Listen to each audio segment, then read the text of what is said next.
ಮದ್ಯಪ್ರಿಯರಿಗೆ good news ಕೊಟ್ಟ ರಾಜ್ಯ ಸರ್ಕಾರ. ಜುಲೈ 1ರಿಂದ ಮದ್ಯದ ದರ ಕಡಿಮೆ ಮಾಡಲಿರುವಂತಹ ರಾಜ್ಯ ಸರ್ಕಾರ.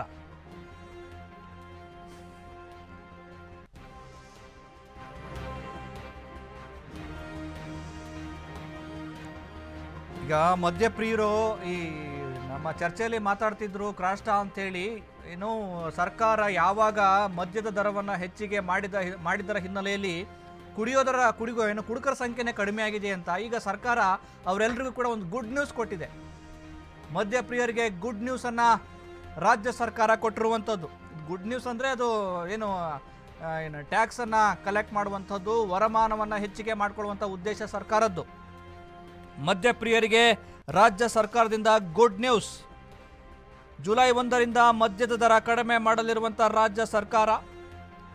ಹೆಚ್ಚುವರಿ ಅಬಕಾರಿ ತೆರಿಗೆ ಇಳಿಕೆ ಮಾಡಲಿರುವಂಥ ಸರ್ಕಾರ. ಜುಲೈ 1ರಿಂದ ಮದ್ಯದ ಬೆಲೆ ಇಳಿಕೆ ಆಗತ್ತೆ. ಮದ್ಯ ಮಾರಾಟ ಹೆಚ್ಚಿಸಿ ವರಮಾನ ಹೆಚ್ಚಿಸುವ ಉದ್ದೇಶ ಸರ್ಕಾರದ್ದು.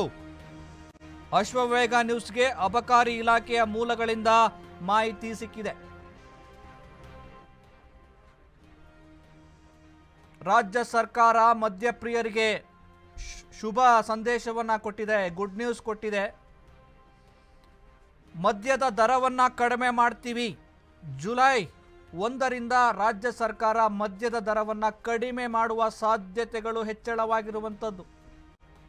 ಯಾಕೆಂದರೆ ಗ್ಯಾರಂಟಿ ಅನುಷ್ಠಾನಕ್ಕೆ ತೀವ್ರ ಸರ್ಕಸ್ಗೆ ಮುಂದಾಗಿರುವಂಥ ರಾಜ್ಯ ಸರ್ಕಾರ ಎಲ್ಲಿ ಏರಿಕೆ ಮಾಡಬೇಕು ಎಲ್ಲಿ ಇಳಿಕೆ ಮಾಡಬೇಕು ಅನ್ನುವಂಥ ಒಂದು ಜಾಣ್ಮೆಯ ನಡೆಯನ್ನು ಅನುಸರಿಸ್ತಾ ಇದೆ. ಆ ಹಿನ್ನೆಲೆಯಲ್ಲಿ ಸರ್ಕಾರಕ್ಕೆ ಆದಾಯದ ದೊಡ್ಡ ಭಾಗವಾಗಿರುವಂಥ ಟ್ಯಾಕ್ಸ್.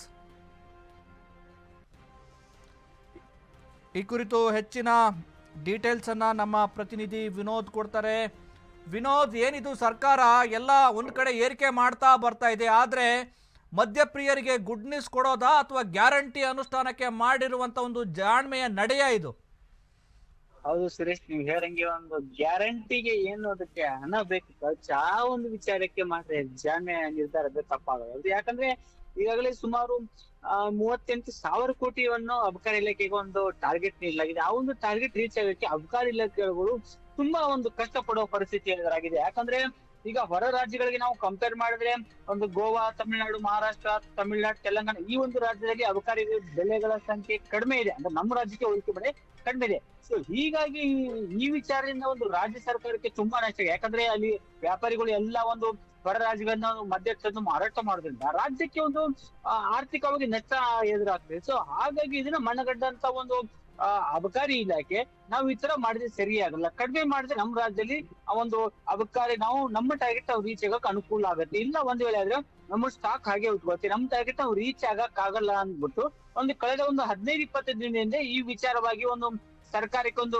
ಪ್ರಸ್ತಾವನೆ ಸಲ್ಲಿಸ್ತಾರೆ. ಒಂದು ಸರ್ಕಾರದಲ್ಲಿ ಪ್ರಸ್ತಾವನೆ ಒಂದು ಸಾಧಕ ಬಾಧಕಗಳನ್ನ ಕಳೆದ ಒಂದು 4 ದಿನಗಳ ಹಿಂದೆ ಒಂದು ಸಭೆ ಮಾಡ್ತಾರೆ ಮುಖ್ಯಮಂತ್ರಿಗಳು. ಸಾಧಕ ಬಾಧಕಗಳು ಚರ್ಚೆ ಮಾಡಿ ತದನಂತರ ಈಗ ಒಂದು ಜುಲೈ 1ರಿಂದ ಈ ಒಂದು ಮದ್ಯ ದರ ಕಡಿಮೆ ಮಾಡಕ್ಕೆ ಒಂದು ರಾಜ್ಯ ಸರ್ಕಾರ ಮುಂದಾಗಿದೆ. ಸೊ ಹೀಗಾಗಿ ಒಂದು ಎಲ್ಲ ಒಂದ್ ಕಡೆ ನಾವು ಎಲ್ಲ ವಿಚಾರಗಳು ಒಂದು ರಾಜ್ಯ ಸರ್ಕಾರ ಬೆಲೆ ಏರಿಕೆ ಮಾಡ್ತಿದೆ. ಯಾಕಂದ್ರೆ ನಾವು ಉದಾಹರಣೆಗೆ ನೋಡಿದ್ರೆ ಪೆಟ್ರೋಲ್, ಡೀಸೆಲ್ ಮತ್ತೆ ವಿದ್ಯುತ್ ಬೆಲೆ, ಸೊ ಹೀಗಾಗಿ ಎಲ್ಲಾನು ಏರಿಕೆ ಮಾಡ್ತೀವಿ. ಆದ್ರೆ ಕಡಿಮೆ ಮಾಡಿರ್ತಕ್ಕಂಥ ಒಂದು ಬೆಲೆ ಅಂದ್ರೆ ಅದು ಒಂದು ಮದ್ಯ ದರ ಆಗಿದೆ ಸುರೇಶ್. ಓಕೆ, ಧನ್ಯವಾದ ವಿನೋದ್ ನಿಮ್ಮೆಲ್ಲ ಡೀಟೇಲ್ಸ್ಗೆ.